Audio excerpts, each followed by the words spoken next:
My name is Paul Sikkel, and I'm a professor in the Department of Marine Biology and Ecology at Rosenstiel School of Marine and Atmospheric Sciences at the University of Miami.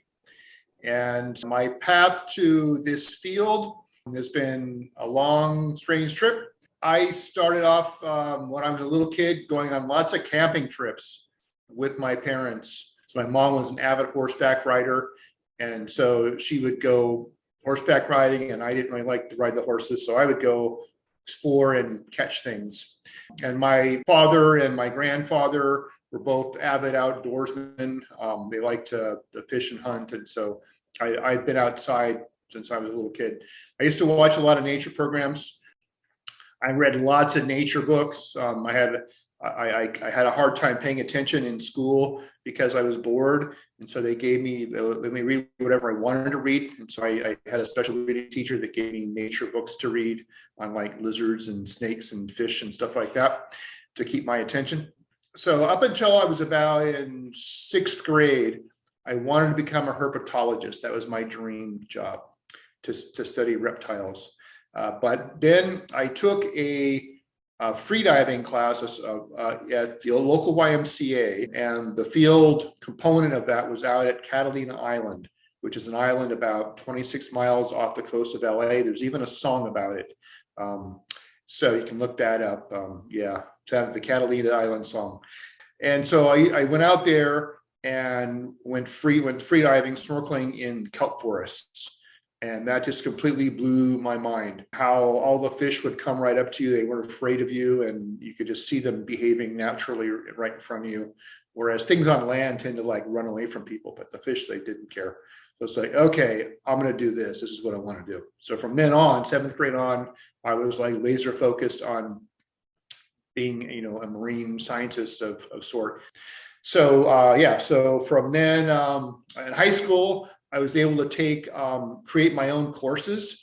And so I designed my own courses on behavior of marine organisms. And then I went to college. I went to San Diego State University as an undergraduate in the psych department. Then there was a new program that started at UC San Diego in behavioral ecology and evolution. And that was more focused on behavior in the natural environment. And that was more my liking. So I switched to universities, and I switched majors. So I went from being a psych major and a zoo minor to basically being a zoo major and a psych minor. And during that whole time, I worked at Scripps, Institution of Oceanography, with a couple of shark biologists, studying shark behavior and physiology. So I did that for 5 years. And then I realized that sharks were really cool, but they're really hard to study because they swim a long way. And so you see them one moment and then they're gone. So if you want to study them, you have to use a lot of electronics, and the electronics would always fail. Things would get flooded and they'd fail. And so I decided for my own research, I wanted to work on things that were smaller and stayed in one place. And so I did my master's and PhD work on a fish called the Garibaldi damselfish at Catalina Island, California. I was involved in making it the state marine fish of California, and in protecting it throughout its range in Southern California. Now I do work mostly on parasites and host interactions, and I've even gotten now into microbial interactions in reef fish and in coral reef environments. So I went from working on very big things like the sharks to smaller fish, and now to microbes. I never really saw that happening. And that's what's really exciting about science, is you never really know what you're going to end up doing. You just sort of follow the path and follow the questions and the opportunities and go with the flow. So this was a theory developed by MacArthur and Wilson. E.O. Wilson is probably my all-time favorite biologist. May he rest in peace. He passed about a year ago. He was one of my heroes. I have lots of E.O. Wilson books sitting around. I even have like autographed ones. I've got this one that's actually autographed by him. I've got multiple autographed E.O. Wilson books. So I'm a total E.O. Wilson junkie. So he and Robert MacArthur developed this conceptual model to explain the patterns of diversity on islands. That was their original habitat. But those models apply to any kind of isolated ecosystem that's isolated that's surrounded by things that are different from it. And so the basic idea is that these isolated ecosystems vary in their size, and they vary in how far they are away from sources of things that can colonize them. And those two variables explain the diversity that you see in those situations. And so think of it as if you're holding a tennis racket in a tennis court, and you can't move the racket's stationary, and someone's hitting the ball from the other side. The closer your racket is to where the ball's coming across the net, and the bigger your racket is, the more likely it is that the ball's going to just hit it, right? So that's your colonization. The more likely it is that someone's going to hit it. So a bigger tennis racket close to the source is going to hit more hits than one that's small and or far away. So bigger islands, for example, or mountaintops, whatever it is that's isolated, the bigger it is, the more likely it is that someone's going to land there by accident. But also the bigger it is, the more stable it is, the more different kinds of habitats it has, and the more resistant it is to some kind of catastrophe like a big storm. A little island or a little mountaintop, some storm comes and hits it, it could be like completely blown away, obliterated. But a bigger one is going to be more resilient, more chance that some parts of it are going to survive. So the size influences not only how likely it is to catch something coming in, but also how likely it is to withstand disturbances. It also increases the number of different kinds of habitats available. So a bigger place simply by chance has more different kinds of living spaces and more little microclimates. So you get more chance that something, whatever lands there, is going to find a place that it likes to live. So size influences both the chance something's going to land there and the chances that something's going to stick there, because it's going to have more places available for it to hang out. Small places, less chance something's going to land there, and less chance that something, if it lands here, is going to find a place to live. So the other factor, of course, is distance, right? So the further away from a source, just by chance, the less likely it is that things are going to land there. The closer it is to a source, the more likely things are going to land there. One of my favorite examples of this is the Hawaiian Islands, right? The Hawaiian Islands are more isolated than any other, island system in the world. They're way out in the middle of the ocean. And so the things that are there, there's a lot of things that are only found there.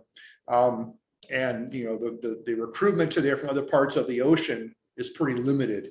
And so you don't have a lot of species showing up there from other parts of the world because it's isolated. So the ones that have made it there, have their own sort of local recruitment source, but it's very few and far between the number of species that actually over time have managed to hit that target. Yeah, so because there's fewer things going there, whatever does get there has a huge potential to radiate, so adaptive radiation. Again, the example of marsupials in Australia is perfect because marsupials are found nowhere else, or very, very few other places besides Australia. But because there were no placental mammals there to compete with them, they occupied all the potential mammalian niches that one could occupy. And so you've got things occupying the same niches as you would at other places find placental mammals, simply because by chance placentals didn't end up there. If you're able to get there, then there's amazing opportunities for your lineage if you can hang on.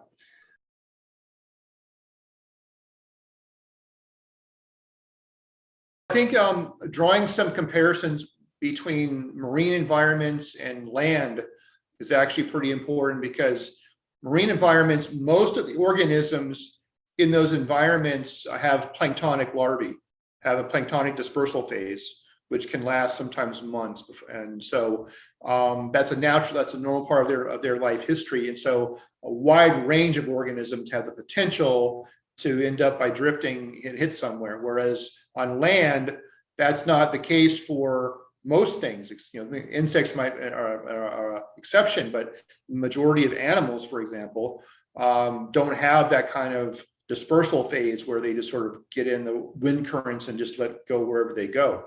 Right, they're more tied to the land actually. But in the ocean, like virtually everything, has a planktonic larval stage. It's very rare to find something that doesn't. And so, things drift all over the place. So the other thing is, what's really important these days for management is to really know where the things that are colonizing whatever your area you're trying to study or conserve actually come from. And so we have a lot of techniques now that allow us to trace where things are coming from. So for example, in coral reefs, we can figure out, where the larvae of fish that are landing there originated.